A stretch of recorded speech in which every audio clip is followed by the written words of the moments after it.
Ujian ekokardiogram sebenarnya hanyalah imbasan ultrasound pada jantung. Semasa kajian ekokardiografi, sebuah pemancar menghantar gelombang ultrasound dan gelombang gamma yang dipantulkan dari jantung akan dibina semula sebagai image dan dipaparkan di skrin sebagai ekokardiogram. Dalam ekokardiogram, kita menganalisis struktur jantung dan dengan menggunakan kaedah lain seperti kajian Doppler dan sebagainya, kita akan menganalisis fungsi jantung. Jadi dalam ekokardiografi, kita ada ekokardiografi transthoracic serta ekokardiografi transesofagus.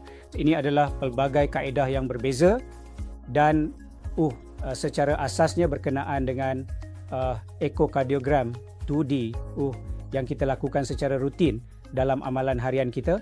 Ia adalah ekokardiogram 2 dimensi dan ia memberikan pemahaman tentang pelbagai ruang jantung, struktur jantung dan pergerakannya. Jadi dalam kajian ekokardiografi, kita ada kaedah lain yang dipanggil ekokardiogram M-mode. Itu adalah ekokardiogram gerakan massa. Ini memberikan satu pancaran tunggal, analisis ultra bunyi. Jadi dengan menggunakan ekokardiografi M-mode ini, kita akan menganalisis pelbagai ukuran seperti berapakah saiz jantung, berapakah lebar struktur tertentu, dan juga panjang serta kedalamannya. Seperti itulah kita akan menganalisis. Manakala dalam kajian Doppler, kita akan menganalisis pergerakan sel darah merah. Berdasarkan itu, kita akan menganalisis pelbagai tekanan di dalam jantung, dan juga terdapat satu lagi kaedah dalam ekokardiografi 2D yang dipanggil kajian Doppler berwarna. Jadi dengan Doppler berwarna, dengan pengekodan warna pada sel darah, kita akan menganalisis fungsi pelbagai injap, sama ada injap tertentu mengalami sebarang penyempitan atau sama ada injap tersebut bocor.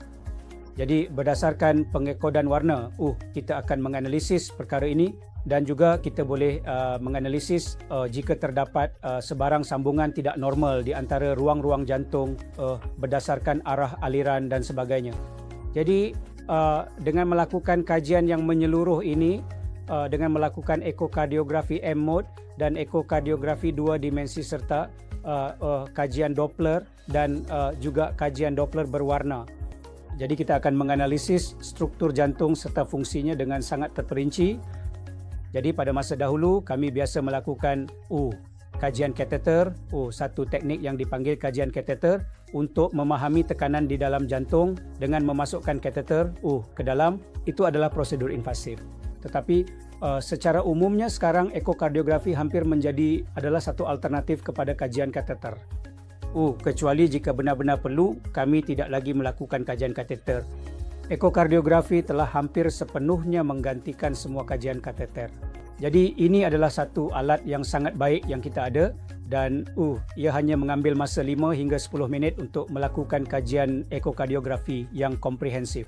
Dan itu memberikan maklumat terperinci tentang struktur dan fungsi jantung.